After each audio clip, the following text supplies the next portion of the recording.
Good morning, ladies and gentlemen. Welcome to the second ELRC workshop in your country. My name is Aleksandra Wesolowska. I work in the Directorate General for Communications, Networks, Content and Technology in the unit dealing with learning, multilingualism and accessibility. Together with Directorate General for Translation, we are in charge of implementing automated translation under the Connecting Europe Facility program. In my presentation today, I would like to introduce you to CEF automated translation and present the results we achieved so far. So the purpose of my presentation is to explain to you the vision behind Connecting Europe facility and in particular behind CEF Digital, to explain what CEF Digital Service Infrastructures, CEF DSIs, are and what building blocks are and how they are implemented on the EU and on national level.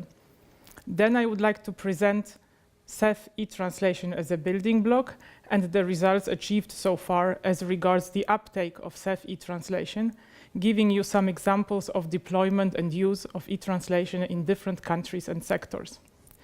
Finally, I would like to give you some ideas as to how you and your organization can get involved in the Connecting Europe Facility program, and in particular, how you can use and benefit from CEF e-translation.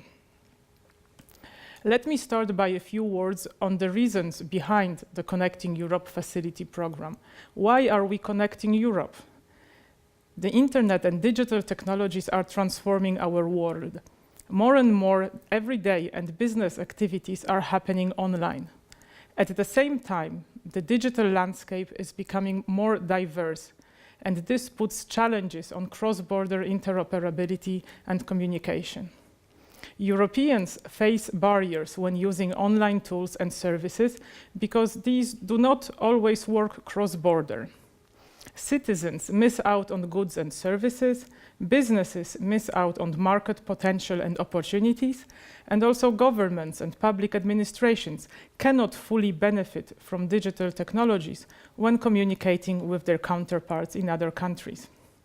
The EU's digital single market strategy and the Connecting Europe Facility program in particular aim to overcome these challenges by creating the right environment for digital networks and services to grow. And this is not only achieved by setting the right regulatory conditions, but also by providing cross-border digital infrastructures and services. If you look at the Digital Economy and Society Index, which is a composite index that summarizes relevant indicators on Europe's digital performance, you see that the member states are at different levels of maturity as regards connectivity, digital skills, use of internet, integration of digital technology, and digital public services.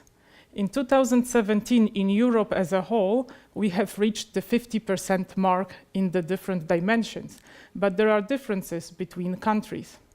And if you look at the digital services, digital public services, this is the orange bar at the bottom of the graph, there are differences between countries, but still the countries need to work together to create a functional digital single market. If you talk about online services, you see contradicting trends. The services need to be open, but they need to be trusted. They need to be used locally, and they need to be used cross-border. And they need to be large-scale, and at the same time, they need to be reliable. And once you talk about the cross-border online services, once you connect your digital systems and services and start exchanging information cross-border, then the language aspect comes into play because some of the exchanged information will be in another language. The CEF program is there to help address these challenges. Connecting Europe Facility Program, CEF, is a funding program which was launched in 2014 and will run until 2020. It is an infrastructural program, and as any society relies on three main infrastructures, transport, energy, and telecommunications, the program is structured in three parts. Overall, it's a 33 billion project However, the biggest investment goes into the transport and energy networks. Over the course of the 7 years, almost €1 billion will go for supporting digital service infrastructures in the telecom part of the program. And this part of the program we call CEF Digital. So what does CEF Digital fund? CEF Digital provides funding for digital service infrastructures. And these are, in a somewhat simpler language, networked digital services and platforms. CEF Digital provides funding at 2 levels. It provides funding at the EU level and funding for the member states. Funding at EU level is provided to enable the sectorial EU platforms' websites in the various domains. And those sectorial platforms, which are supported from CEF, we call them CEF Digital Service Infrastructures. Some of those DSIs, digital service infrastructures, offer services that can be reused by others. These are called building blocks. CEF Digital also provides funding for member states to connect to the sectorial EU platforms or to connect to the building blocks. Here, the Commission provides grants to implement CEF DSIs on national level or to connect the national systems to the core platforms, the core digital service infrastructures. And these are typically deployment projects at national level with a financing up to 75% of eligible costs. If we look a bit in more detail, what are these sectorial platforms, websites that support the establishment of the digital single market? Some of them are listed on this slide. For example, let's take the ESI, which stands for Electronic Exchange of Social Security Information. It is an IT system which will help institutions across Europe exchange information needed for the social security coordination. The exchanged information will relate, for example, to sickness benefits, family benefits, or old age pensions. ESI is a central platform to which the national institutions will have to connect to be able to exchange information between each other. Why is it needed? Why will it contribute to the digital single market? Well, if you are an EU citizen living, working, or traveling in another country, it will be easier for you to benefit from your social security rights when abroad. Your application will be managed faster, and your benefits will be calculated and paid out faster. Another example is the Business Registers Interconnection System, BRIS.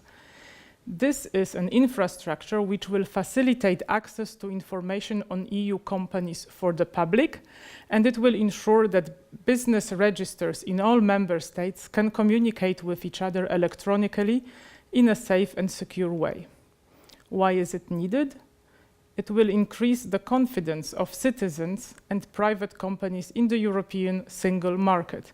It will help improve the cooperation between business registers in Europe for procedures concerning cross-border mergers, and also it will facilitate the exchange of relevant information regarding companies and their branches in different countries.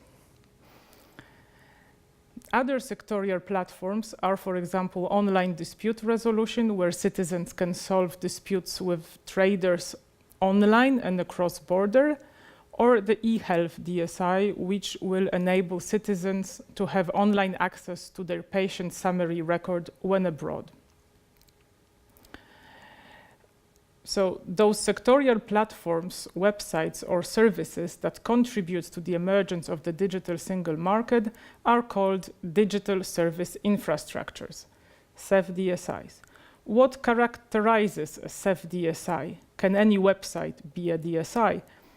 Well, firstly, a website or a platform must fulfill a number of principles before it can become a CEF DSI and be funded from the CEF program. The platform, the website, must be used cross-border. It must deliver services by digital means, have a sufficient maturity. It must contribute to EU policies, and there are some other principles. Secondly, those DSIs that are reusable in different domains and sectors, and those that offer software or services reusable by other DSIs are considered building blocks. So in the CEF context, if we talk about a building block, we mean that this is a DSI which provides a package of technical specifications, services, or sample software that can be reused in different policy domains and by different DSIs. And e-translation is one of the Connecting Europe facility building blocks. This is a building block whose main goal is to help European and national public administrations exchange information across language barriers. The e-translation building block currently provides a machine translation service. In future, other services facilitating multilingualism in digital services are possible, but currently what we have is a machine translation service. This machine translation service can be integrated in other services, websites, and platforms via an application programming interface, an API, but it is also accessible via a web user interface. It can be used by service providers who wish to integrate machine translation in their digital services, but also by translators and other non-translating staff in public administrations. E-translation is a building block, and as such, it is aimed to serve digital services in different sectors. I would like to illustrate what I just said and the CEF digital principles with two examples. First, let's look at the Open Data DSI, Digital Service Infrastructure. The core service platform at the EU level has been deployed through the development of the European Data Portal. The European Data Portal is fed by different portals of cities, regions, and member states. It harvests the metadata of public sector information made available by public data portals across European countries. It is a one-stop shop providing access to open datasets created and managed by public bodies in the member states, including the national, the regional, and local levels of government. And then grants on national level are available to member states to, for example, facilitate the reuse of datasets from several priority domains. European Data Portal reuses two building blocks. It uses e-ID, e-identification, to help the citizen authenticate, and it uses e-translation for asynchronous translation of the metadata. Using e-translation for metadata translation makes it possible to find datasets on a given subject which have been published in a different member state or in another language. Another example of a CEF DSI is the e-justice portal. The core platform is the e-justice portal. It is a one-stop shop for justice matters. The portal has approximately 30,000 information pages on European law and national law of 28 member states, which cover 150 different topics, and they are available in 23 languages. The portal also interconnects existing national justice applications. For example, it interconnects the national insolvency registers or the land registers modules of the individual member states. And then the grants on the member state level are available for deployment projects which aim at hooking up the national land registers or the national insolvency registers to the core service platform. The e-justice portal reuses four building blocks. It reuses e-signature to electronically sign documents. It uses e-ID to authenticate, e-delivery to share information securely, and it uses e-translation for translating documents or the content of the website pending the official human translation. So the overall, I hope that this is clear, the overall aim of CEF Digital is to create a digital ecosystem of interconnected and interoperable services in different domains. And the building blocks are there to facilitate the interconnection and interoperability. On this slide, you can see the reuse matrix of the CEF building blocks by CEF DSIs. The table shows the status, which DSIs, which sector-specific DSIs are reusing or are committed to reuse the various building blocks. The dark green color means that the given DSI reuses the building block. The light green means that it is committed to reuse it, and orange means that the DSI will analyze the possible reuse of the building block. You can find the up-to-date information under the link at the bottom of the page, but overall, I can say that 70% of the sector-specific DSIs are reusing or are committed to reuse at least one building block. As for CEF e-translation, 3 DSIs are already connected to e-translation. These are Online Dispute Resolution, e-Justice, and European Data Portal. Also, ESI, which I mentioned before, is committed to use e-translation. Further 3 DSIs are analyzing the possibility to use e-translation. These are Europeana, Safer Internet, and BRIS. There are different use cases on how e-translation can be used and is used by DSIs. It is used for metadata translation, it is used for free text message exchange, and it is used for translation of documents pending human translation. A presentation later today will give you more details on how e-translation is used in the online services. E-translation is not only used by CEF DSIs. There are also other services which are connected and make use of the system. On this slide, you can see some of them. For example, the Internal Market Information System of the European Commission uses e-translation to machine translate text messages. In the Tender Electronic Daily, machine translation is used for translation of tender notices. Again, a presentation later today will explain in more detail some of these use cases.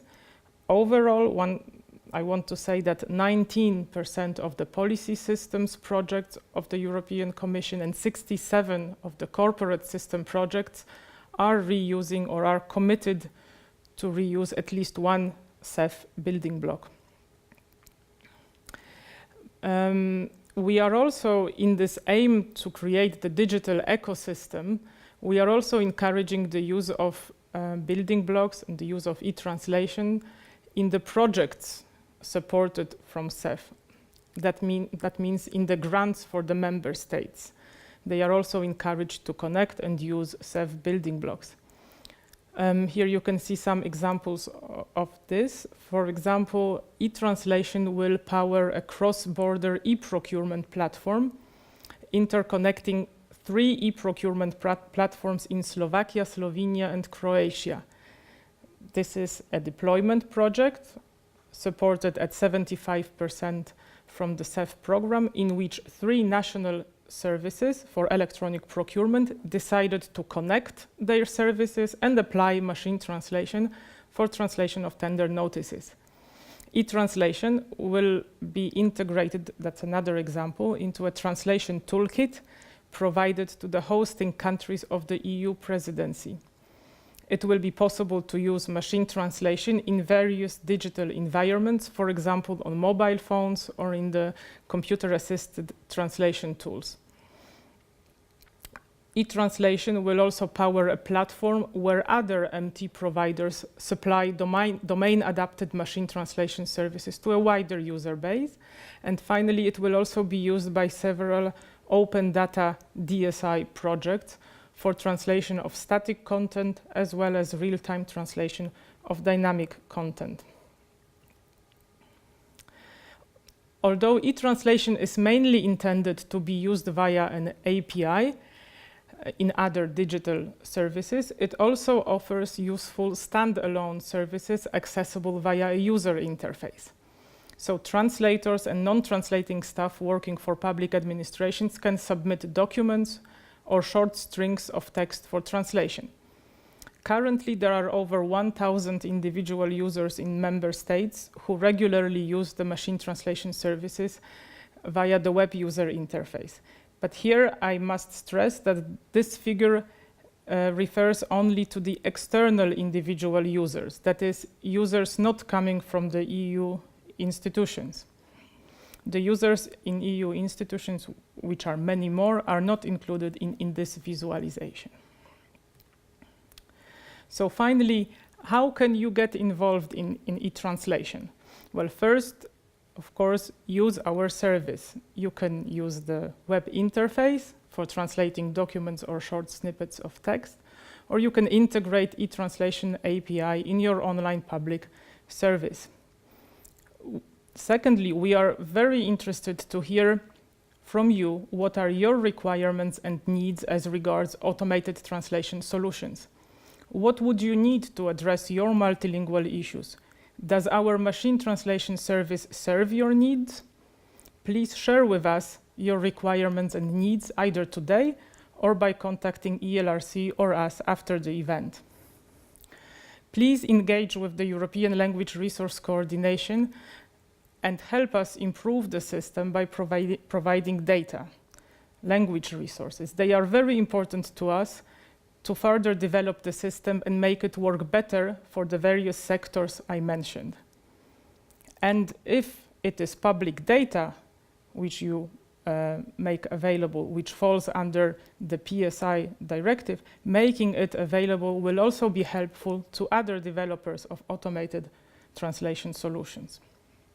And finally, how you can engage, I invite you to engage in the collaborative projects that we fund from CEF.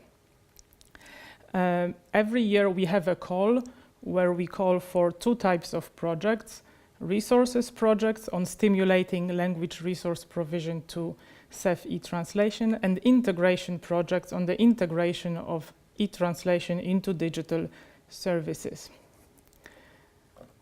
If you want to find out more about CEF DSIs, there are two main sources of information.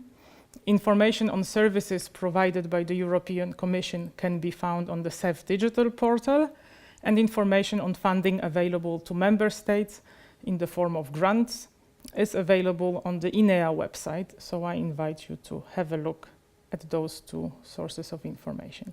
Thank you for listening.